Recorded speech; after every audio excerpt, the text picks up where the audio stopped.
be surprised one day if there were no critics on anything. We are not starting a new country to have new programs because we are in a new country.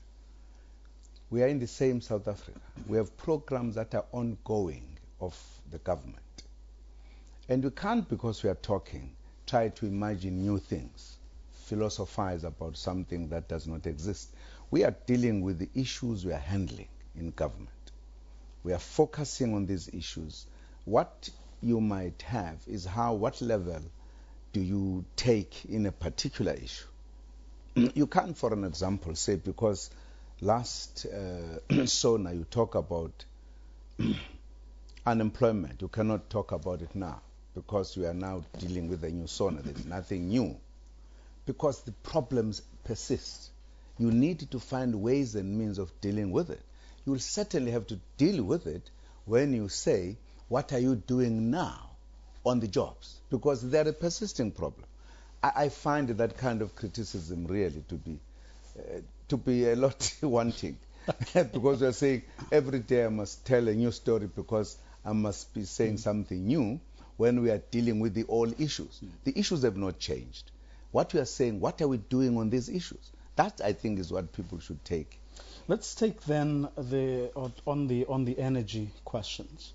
As I said, a lot of people welcoming the pronouncements that you made.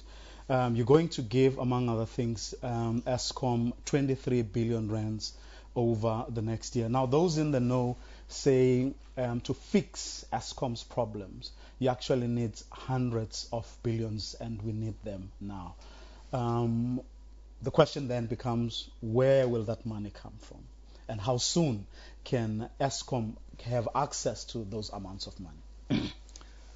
Well, one will agree that to fix South Africa, we need not just billions, trillions. The fact of the matter is that we may not have those trillions now. We must have a beginning where you start. This decision was taken already last year, towards the end of last year. A lot of work was done by the department and more other departments. There's an IMC, which means the Interministerial Committee, that met and looked at that issue very thoroughly. They came with that recommendation. That's for now, this is an amount we take. And we have taken a decision as government. We have even indicated that we will sell some of the monies or some of the shares of the government in other things that government has to have that money so that we deal with the issue. The matter is being worked on. In fact, it's no longer a theory to say where this is going to be bought, what is going to happen. And I'm sure at the right time, the ministers will indicate where the money is, where it comes from, so that we can deal with the matter. And the issue of a strategic equity partner, is that part of your consideration, to bring a strategic equity partner to ESCOM? Well, it depends how that is done. We are looking at a number of options that will be workable, and also if at all there was a need for a strategic equity partner, I don't think there will be a problem for that, because we must resolve the problem. What is important for me is that there are options that are being put, that are being discussed internally with government, how to take ESCOM where it is to a better position. And I think that's what we are working on. And that's what I think we'll need to do. If it means finally we think we need it to an equity partner or strategic equity partner, I'm sure we'll do so. We might not need that. We might need that. These are options we're looking at. But at the moment, that option is not on the table. Not necessarily. Not on the table, but for discussion, those are issues that are looked at, but it's not a decision. There's no decision that has been taken as yet. People are discussing options, refining them, seeing which one will be the best option. I'm saying that we cannot rule that one out, that it cannot happen. We might end up with it. We might not end up with it. So it depends when we reach the final outcome. As part of the integrated plan is nuclear. Now, if you walk or drive around Cape Town, there are people who have posters up who are saying that as much as nuclear is very welcome, it will indeed deal with the energy problems of our country. The experience worldwide is that it is a very corrupt industry where things are done clandestinely. How are we going to ensure that as a nation we do not fall into the trap of something, we're doing something for all the right reasons, but later on it comes back to bite us because maybe it was veiled in secrecy and not much was known about it. So how are you going to ensure transparency? How are you going to ensure that you put things in place that at least guarantee that every South African will vouch for that project, because it will have been done openly and out there, and processes will have been scrutinized by everyone who needs to or who would want to? Well, some of these big projects do have that kind of stigma, that whenever they are done, something is wrong somewhere. And I'm sure, as you know, the arms deal, for an example, there's been a subject of discussion. There's exactly with that in mind. There's a commission sitting, and people who had things to say, they've got nothing to say now when they're sitting there, unlike when they were talking, when there was no scrutiny of the facts that they were putting across. So I think we'll never run away from that issue, because it's an issue that people have in mind. If you take the nuclear, I did indicate to some degree in Parliament, in the State of the Nation address, but in the breakfast again yesterday, I did go a little bit further to say what we have done. I think that should satisfy people that we are taking every precaution.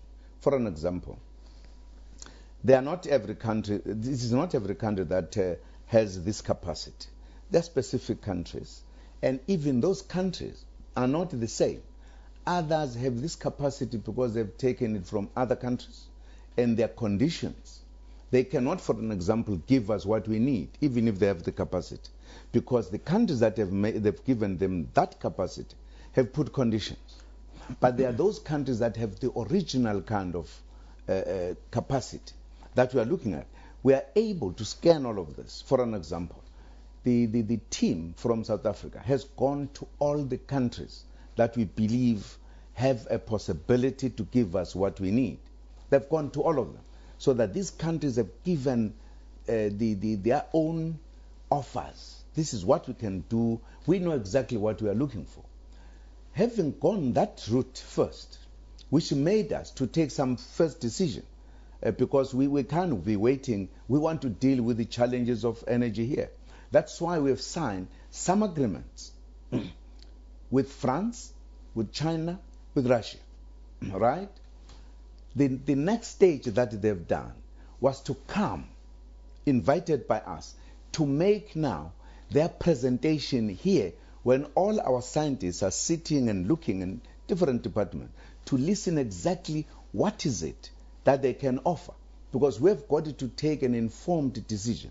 That process has been undertaken, and we've asked all our questions. We know exactly now what countries can offer and which of these countries. That is a process we've got to go through, because once we reach a particular point, we've got to say to the country, yes, we are engaging on a nuclear process to tackle the issue of our energy. Now that we have taken that decision, these are the steps we have taken.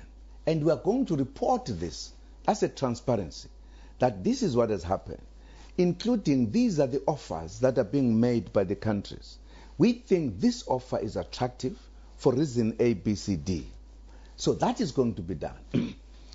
And again, if need be, because again, leaving aside where people say in this kind of things, there's always some corruption taking place, but there's also politics, particularly on the nuclear. There are politics, very direct politics, which we are aware of. We'll also factor in that point. Which are the countries that could actually help us, not to exploit us even politically? So all of those issues are being looked at. Once we take the decision, we are not going to hide anything. We'll indicate why we've taken a decision on country X, Y, Z. For an example, there are reasons why we've signed an agreement with France. with all of what I'm saying, with China, with all of what I'm saying, we are looking at United States, South Korea, probably Japan and Canada. Those are the countries we are looking at. As well. It will be transparent, indeed. Mr. President, we're going to take a quick ad break. We will be back right after this.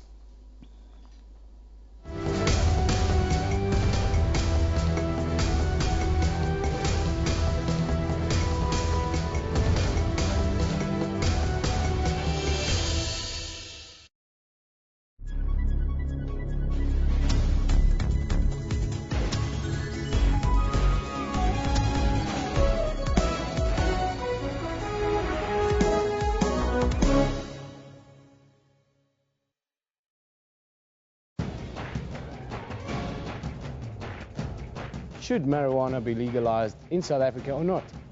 The legalization of dagga is a no to our country.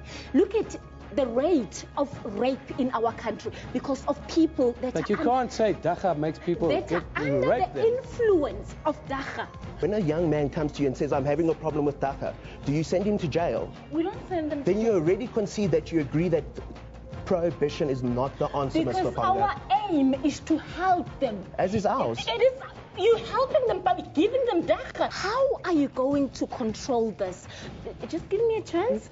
Because if you cannot control it now, as the CYP of South Africa, we say no to the legalization of dagga. No matter what you study, no matter what you tell me, I say no. Watch Newsroom with me, Evan Janssen, weekdays at 9 a.m. on the SABC News channel. 21 Icons is a unique visual journey of some of South Africa's greatest citizens.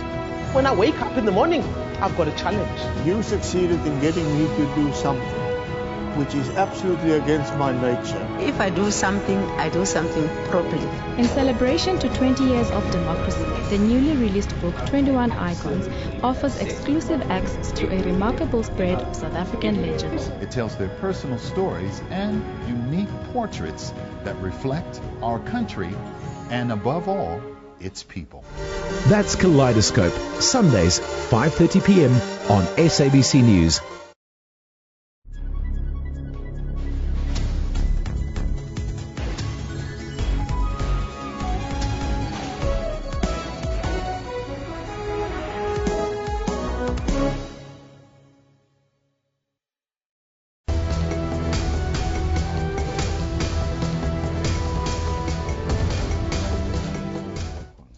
Mr. President, the decision to bar foreigners from owning land took a fair share of the headlines after your pronouncements.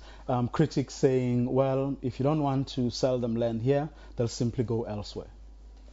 I'm sure many of the investors would not say their countries are being sold up to other foreign investors.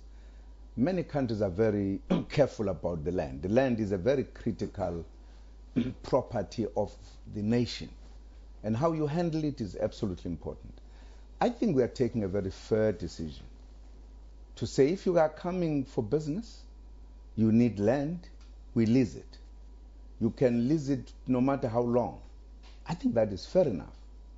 To buy it and make it your property, when the good percentage of the South African citizens have got no land, I think it will be very difficult to justify when people say we don't own land. Our country, part of it is being owned by people out there. If they come, they become citizens. They've got a right. I think it's one of the basic rights that South Africans must feel. We have a South Africa which belongs to us. What we do with it, parts of it that could do business, bring in investment, fine, but not all. As a decision we are taking, also given the history of our own country, we now know that people come and buy the best parts of the land, so that the local people are not going to have an opportunity to enjoy, do business in their own country, because it has been bought.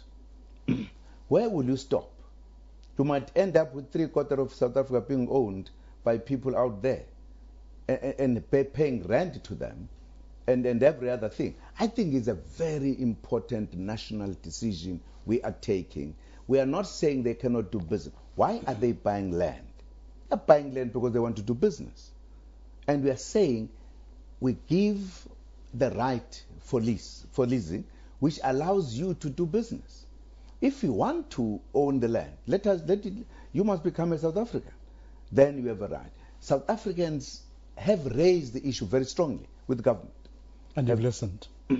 Have been raising it in a South African context, how the land was taken away from the indigenous people as one packet of issues, how the land is being sold to people outside when they don't have the land. I don't think we want a revolt on the question of the land. The land must be handled with clear understanding that this is a national property, cannot be given to other people. Now, linked to that is, you're on record about the frustrations the government has had around the willing buyer, willing seller principle. But you've been talking about setting up the office of the Valuer General for a very long time, and going through your speech on Thursday.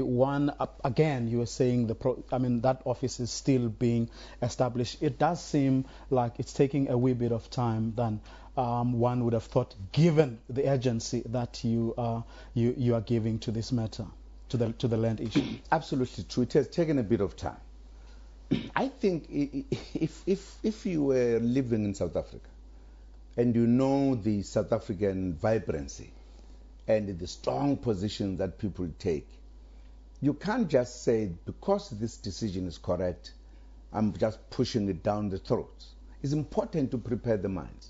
I think the fact that we've been talking about the valuer, the need for that office, to make people understand this is what we are coming about.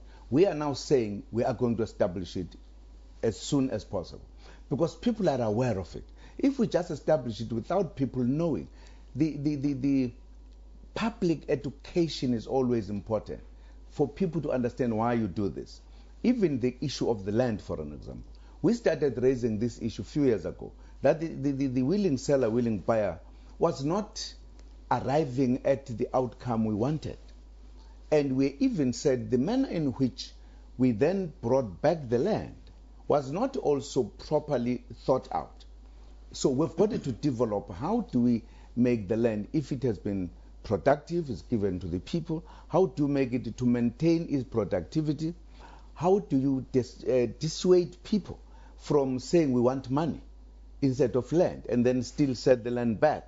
Because we need to say, if this land is given to you as people who are staying in it, it's a property of the country. You can't then willy-nilly just sell it on your own. So all those regulations we did not make. We've reached a point, for an example, we have not used the appropriation for a long time. It is there in the law. But it's important to say we have now reached a point where we think we need to use it, so that people who have the land should not say we are being unfair. And everybody must understand we are dealing with the question of the land because it is one of the fundamental challenges, is one of the issues that made people to stand up and fight for their land. And we need to handle it. You can't just say, when many people in the country have stretches and stretches of land when others don't have, and say it is fine.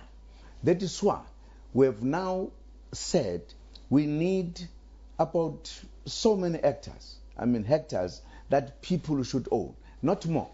We are beginning to address the land very effectively so that we can take the land that is there to take it back to the people or use it for the benefit of the citizens of this country. I don't think, my point therefore is, you don't just come all of a sudden because you've got an idea and then you say, here it is, because it's correct, I understand it. People have got it to appreciate, even those who would say, I'm not agreeing, but they are facts. Okay, fine. So this question of persuasion, this question of engaging in South Africa is a culture we should believe is correct. And you don't engage just for the sake of it, even if a person has not understood, you just move ahead. We have got to say, is it appreciable? If you appreciate it, okay, you might say, look, even if I don't agree, but it's correct. And then say, fine, because somebody has made the point. Now, still on the land issue, then, Mr. President. I mean, you've announced this measures. I mean, there's the Valuer General's office that's being set up. You are limiting now the rights. I mean, of foreigners to own land. You're also limiting the sort of hectares that each person can own and so on. But you're saying nothing about black farmers, for example, or the elite that has started owning farms, but those farms are not as productive as they once were. What about that issue? Are you dealing with that? Are you prepared to deal with that? Or is it an issue that, as some people suggest, that you're sweeping under the carpet because it's about the elite and you don't want to offend them? No, we are not doing that. We are actually having programs to help the small farmers we are developing. There's a clear program that deals with that. We are not saying people must not own. If we say we limit the land, even the black elite that is coming in is not going to own more than that, as long as they are within the given belt of ownership of land. Now, the argument is about what they have and the fact that they are not using it optimally. Farms that used to produce quite a lot now produce less. No, others are neglected. Yeah, and the feelings that nothing is being done about that. No, that's a point I was making, that we are working on the program to help the emerging farmers, the smaller farmers, to grow to a particular place, because that is within the context of food security. We want them to produce.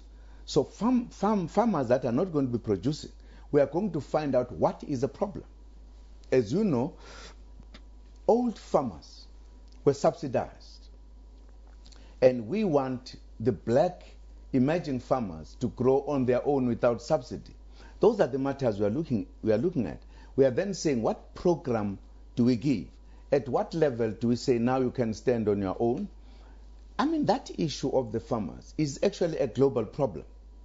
In the WTO, a long debate has been taking place that developed world subsidize their farmers, but they say we should not subsidize our farmers. I mean, this reminds me of that issue, even in South Africa, because you have almost like your first world kind of farmers, your third world kind of farmers within one country because of our history. What do we do? And this is what we are discussing. We must have a program, and we have agreed on it. It's a question of the details.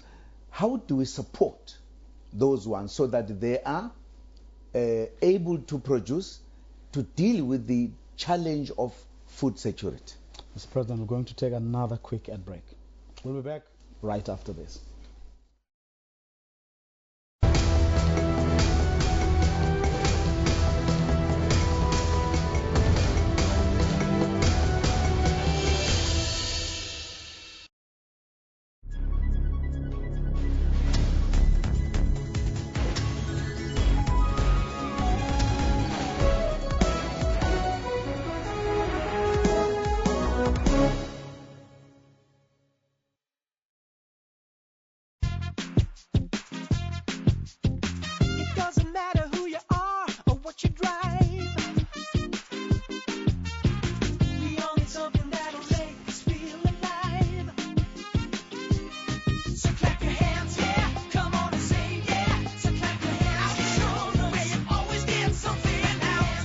No matter who you are or what you drive, SMS car to 44496 and see what you could save. Outsurance. You always get something out.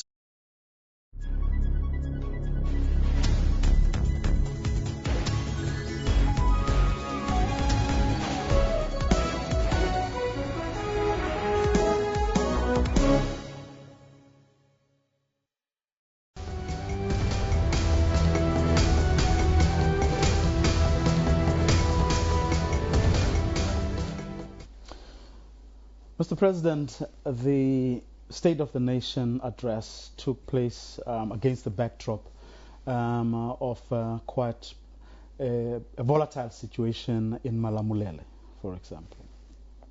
Also on the back of African tradesmen and business people being chased away and their properties destroyed. Of course, also accusations that they too were killing people, with using illegal firearms and so on. Just what did the incidents of the past sort of couple of weeks, what are they telling us from where you sit? What are they telling us about ourselves and perhaps the things we've come to neglect in recent years? Well, firstly, with regard to the protests at Malamulele, I think the issue of people having a feeling about their situation is an issue that is always there. It depends. In some places, people are not allowed to express themselves. But in some cases, like in South Africa, people have got a constitutional right to express themselves. And this is what Malamulele have done. They have a feeling they need a municipality of their own. Are they wrong to have that feeling? No. If you have a view, you have a desire, you express it. You then take into account that there is a country, there's a government, there's authority. And once you express that, the work must be done to address what you are talking about. And the matter of Malamulele has been addressed in terms of what the Constitution says about what constitutes a municipality. What are the things, necessary elements you need? It has reached a particular conclusion that it is not a viable municipality on its own as a demand, the kind of boundaries. It's not viable. There are a number of other municipalities that are not viable, that in fact will never be viable. We have an experience of it. We are now having a process how to take those municipalities, redo the boundaries so that they become viable. Either push them to other municipalities or whatever. Now, having reached that point, the demarcation board, but there is a process that says there are neighboring municipalities to Malamulele who themselves need to be looked at.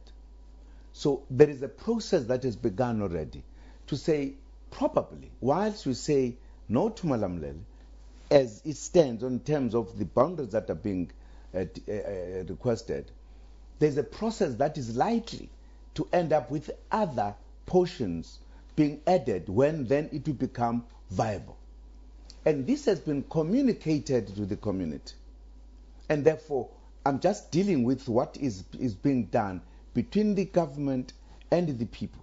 The processes of looking at to satisfy the requirement that people talk about. What they desire. But now, aren't you worried, Mr. President, that it has also taken some, that tribalist issues that have sort of crept in, where you now suddenly hear people saying, the Shangaan saying the vendors aren't, are discriminating against us because we are Shangaan. Does it worry you?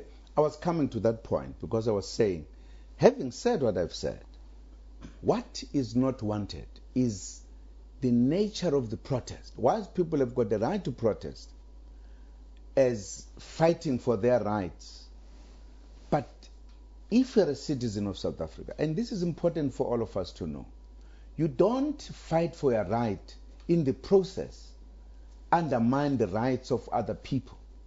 But that's the problem at Malamulele. Because you want this municipality, you must stop everything. They've got a word they're using, shut down the area. But once you shut down the area, you impact on the rights of the kids to go to school and everything. That's what is not acceptable. That's an issue as government. We would really say is unacceptable.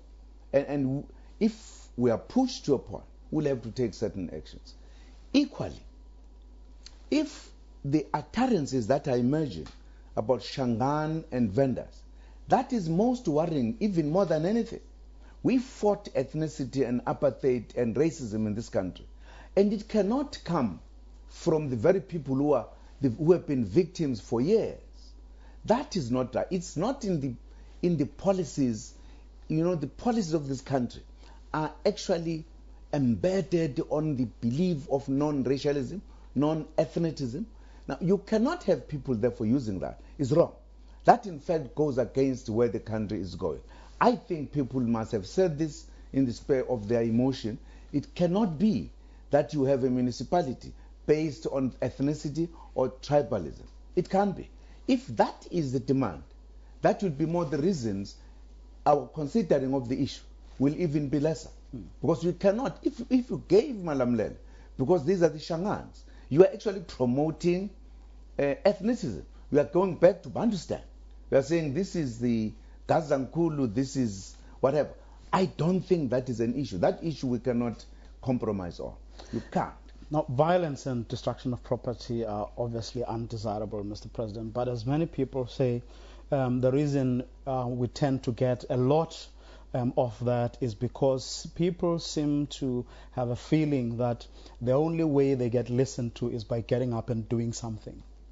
And unfortunately, what then happens is that in the process, that becomes like intimidating and trampling on the rights of others, as you were saying, but also destroying important. 4 schools were banned in that area. And some people, when they protest, they ban libraries, the very things that we want, the very things that we wanted to be delivered. We have been dealing with these issues with a very clear understanding that you cannot resolve the South African problems overnight. And therefore, we are moving in different angles. Some of the protests, for an example, are sparked off by the fact that people see people in their neighbors getting houses or whatever. And they say, why is it taking long to come to us? Now, you can't do it to everybody. Yes, where there have been protests coming to those areas, we had to react to those people who are doing so. Necessarily so. And we always weigh the pros and cons. Now, once the belief is that if we protest, then government is going to jump here, as it is becoming, government is going to be forced that even if people protest, even if you can see the case is desperate, if people don't say they've come to these people because there's a desperate situation, if now it becomes the culture that let us protest so that government comes, then that is going to be a problem. Because then government is going to deal with issues in the manner in which it is dealing with. What we have found is that in some cases, people indeed will be in very dire state. That's how we will react to deal with that issue. Because the areas are not the same. And that's what we've been looking at. But it will be wrong for people to think once you protest, then government comes. Because it is not in every case. In some cases, these protests are not necessarily because of delivery. Delivery is used by people. Some of them are politically inspired because people are fighting for positions. They want to say this mayor or this councillor is not working because somebody wants to be a mayor, he wants to be a councillor. So once we get to know all of that, because it is easy to know, we're not going to move. So I'm just saying it's not necessarily that once there is a protest, it's because the protest itself is genuine. There are many factors that bring about protest. So we look at it from all angles and take action on the basis of that. We have not, for an example, responded to those that we know they were politically motivated. Mr. President, I want us to move on very briefly before we take another ad break to the issue of Somali and other African business people who are in township who find themselves being chased away, and also the ambiguities at times. I mean, a week ago, one minister is calling for cool heads. Another minister says, maybe they should go. So sending mixed signals. I mean, these are members of your executive. What exactly is your view on what is going on in the townships currently, where these people are being chased away from their shops being looted? Well, firstly, we don't want mixed messages from government. Really, people should think before they say anything. At times, of course, we're human beings, people, because they feel at that point in time they're faced with a problem, they could say things, but it's always, particularly from ministers, important that we know exactly what we're saying. What we must be saying, it must be consistent with the policy of the government of the country. But that issue, is an issue that I've talked about, that any incident that takes place has its own background, depending where it takes place and what people are saying. I want to start by saying South Africans are not as xenophobic as people say. It's an exaggeration. We go to any part of this country, they're foreigners. And the reason is because South Africa is a big economy in the continent. And people believe there are more opportunities here. And when they come here, they do find opportunities. That's why they've got shops. But they're all over the country. If there was a xenophobic thing, we would be fighting throughout the country. So that is an exaggerated point. And I would like us really, those who speak to people, not to exaggerate the point. So it's not xenophobia? It's not xenophobia. It's not. Otherwise, those shops would not be in Soweto. There would not be so much in Soweto. And until somebody was shot, then the problem began. Because what happens, as we hear, somebody is shot by a shop owner who believes they were breaking in, so to speak. Now, once you see them, you then have to call the police to come and help you. In South Africa, we are not allowed to take the law in our own hands, even if you're a South African. You shot a child, I'm sure there would be a revolt in Soweto, even if it was not a foreigner, because that is not accepted, not acceptable. And once this happens, they discover this is a person, they then begin to believe he doesn't care about the South Africans. And in that sparks off the looting and everything. Now, what happens in the process of the arrest? About 12 people, if my memory serves me well, are arrested with illegal weapons. 10 of them are foreigners. That again begins to give a message. These guys are well armed. Why? Now, perhaps for a number of reasons. Now, because people have lost a person, they then go overboard. These guys must go, blah, blah, blah. And I mean, it is just like in the history of Soweto, the problem between the resident and the hostels, right? If you take now the local issue, not the issue, these hostels, these Zulus, that kind of stuff, they must go back to Natal. Now, it is because there's an incident that has taken place. I don't want us to take this one too extreme, because it means the behavior of the foreigners and this. And you have listened to people who have talked to some of your colleagues saying we've got no problems with our neighbors, with shops, they're very good, we stay with them. It's a mixed feeling about it. But people don't report about that more. They report more about, hey, these people must go, etc., etc. I think it's a question of how, as a country, we handle that.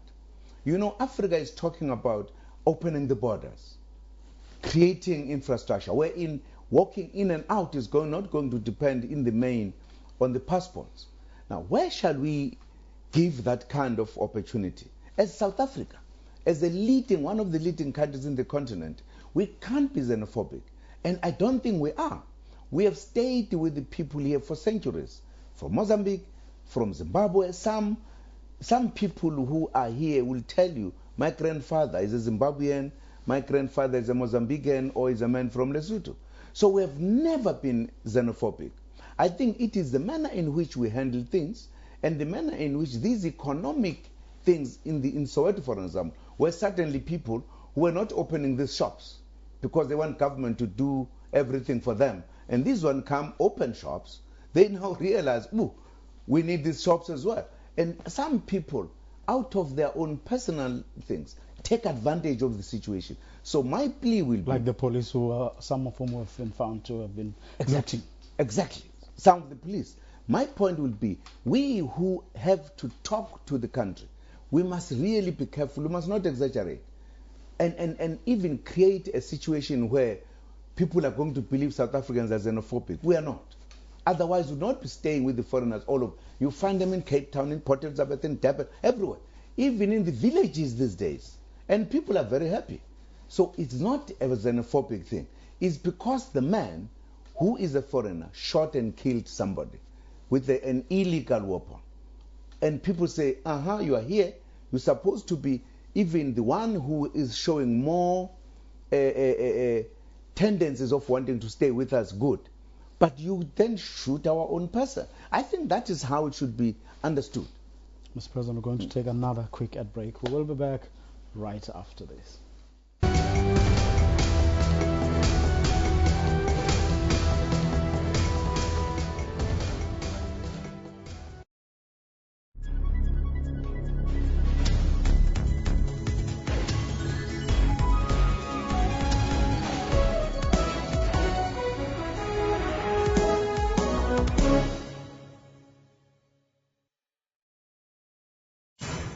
We kick off this week's show by seeing how Kenyans are paying tribute to the victims, as well as not only how they've coped, but how they returned stronger after the attacks. Last year, images of the 4-day Westgate Mall attack saturated front pages. In the Democratic Republic of Congo, artists have assembled to celebrate the peace this war-torn country has not had in a long time. No conflict that can't be solved without a conversation. The Journal, every Saturday at 1:30 on SABC News. Zoom into Africa. This is Senegal. The president is Mr. Macky Sall. Senegal withdrew from the Mali Federation on 20 August in 1960.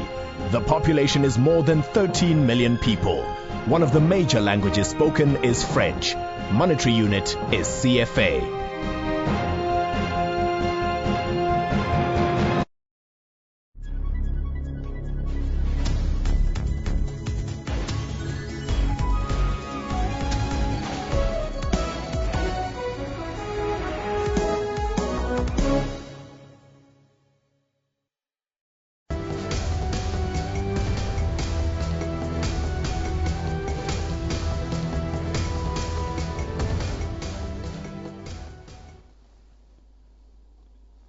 Welcome back. We're in conversation with President Jacob Zuma following the Thursday's State of the Nation address.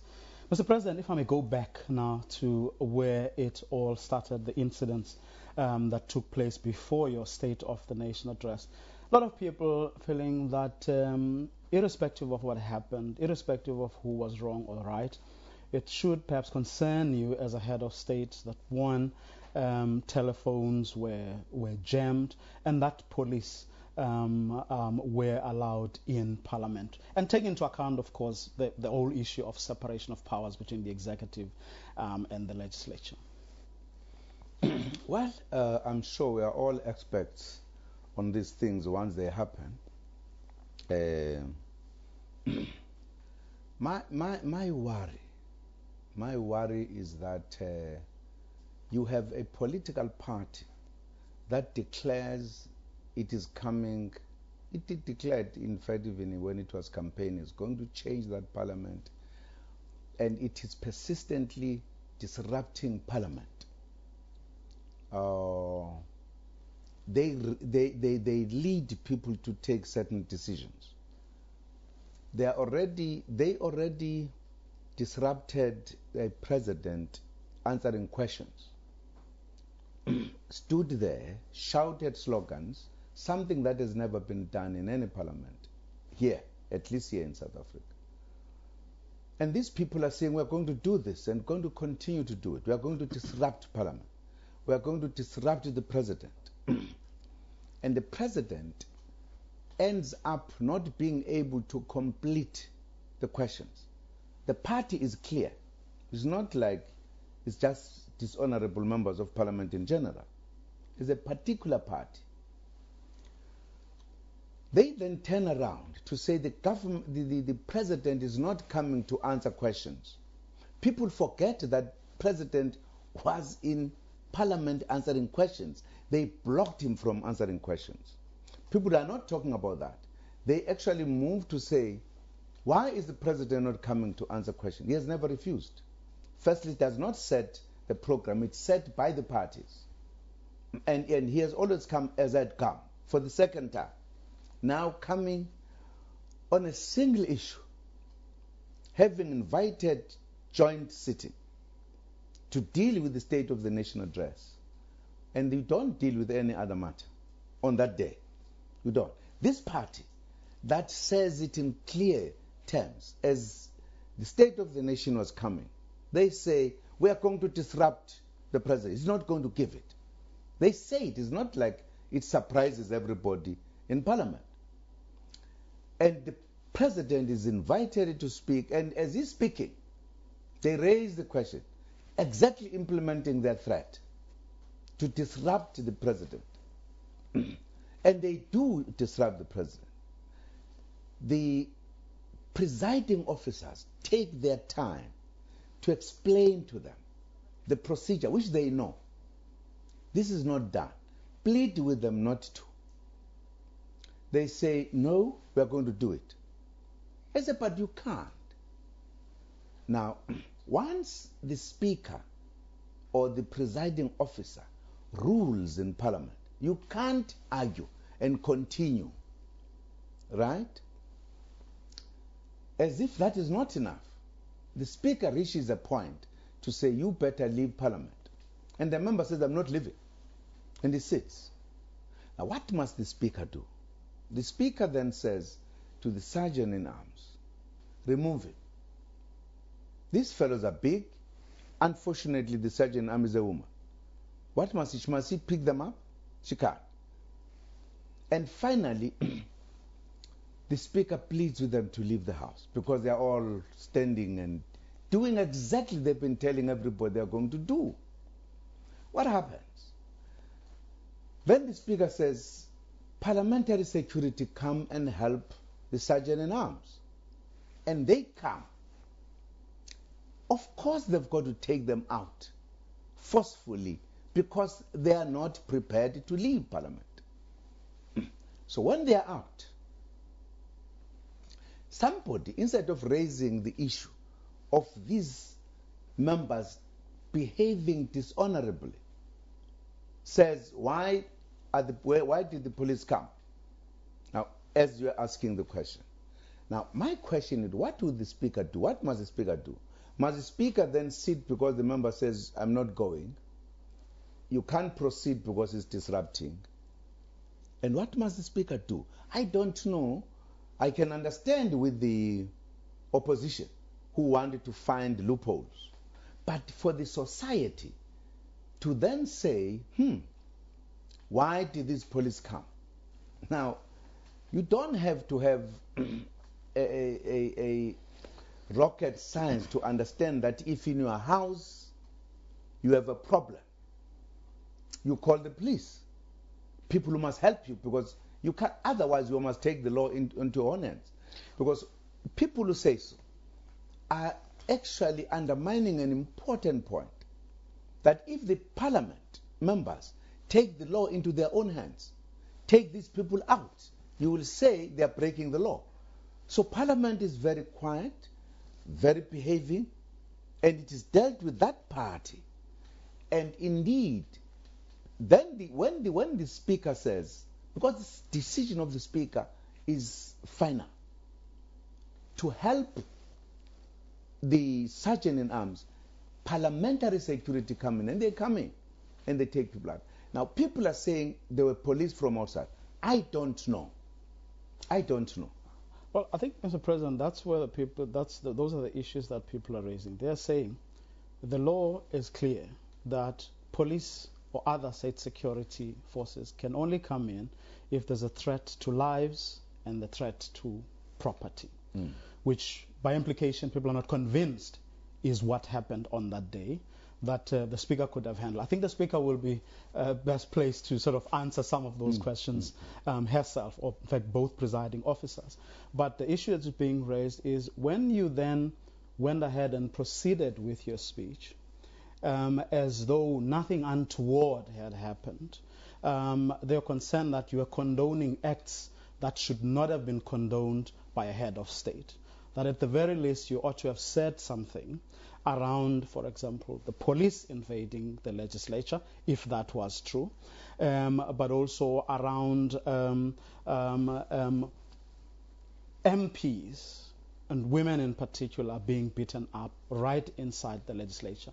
and telephones being jammed, because those things, all of them put together, do set a wrong precedent and perhaps put our country in a bit of a different light than what South Africans would want to see. With regard irrespective of who was wrong and who was right and what led. No. That to say irrespective of who was wrong was right, I don't think it's absolutely right in this case. Certainly, I don't know who blocked the cell phones. That was wrong. There's no doubt about it. I did not know up to now. I don't know what had happened. The Speaker said the Secretary of Parliament is going to investigate this, and I'm sure the facts will come, and we'll be able to comment on something that we know exactly what happened. 2, EFF has done this before, refused to leave Parliament. It also caused commotion. This is what they wanted. It's not as if this was a surprising thing. They've been saying it coming, they're going to disrupt. And they were going to sit there, disrupt Parliament, until there will be no State of the Nation address. The Speaker or the presiding officers, in their own judgment, knowing as they do how the behavior of these people are, and they said it. Their leader said, I am not going out. Now, what must the Speaker do? Should I comment on that as if somebody does not know? Because all what we needed was to have the State of the Nation address. These, what they wanted is to block it, disrupt it. Now, what comment should come? What became worse is when the other party, on an issue that will needs the process of Parliament to identify were there indeed the police, which were not in the security of Parliament, because nobody could say yes, on that day, that indeed the allegation is correct or not. It had never been investigated.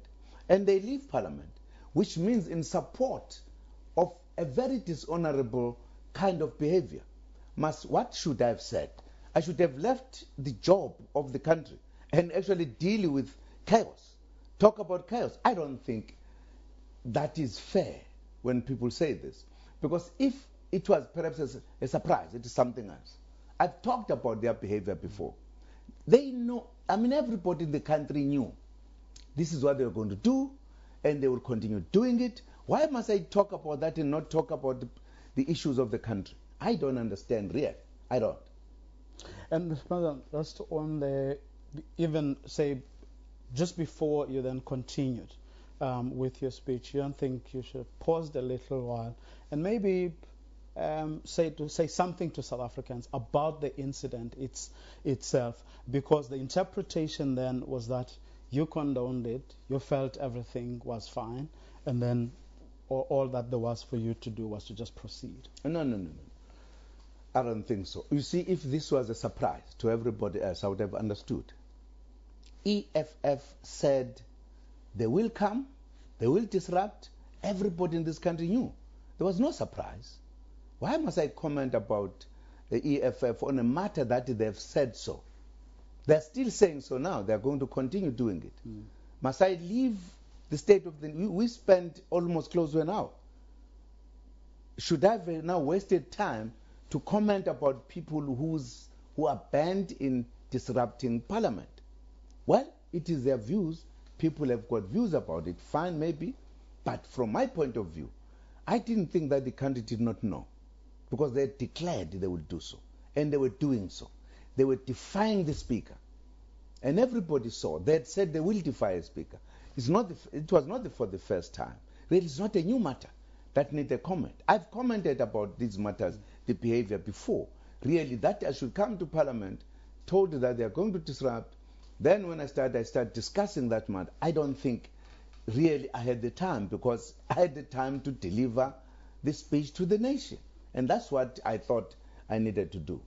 Now, that situation was unprecedented. Moving forward, Mr. President, how do you think, or what do you think would be the best thing for everyone to do to make sure that what happened on Thursday never happens again in South Africa? Because the great majority of South Africans definitely didn't like what they saw. No, let me just correct that. There has been a precedent. That's how they behaved last time.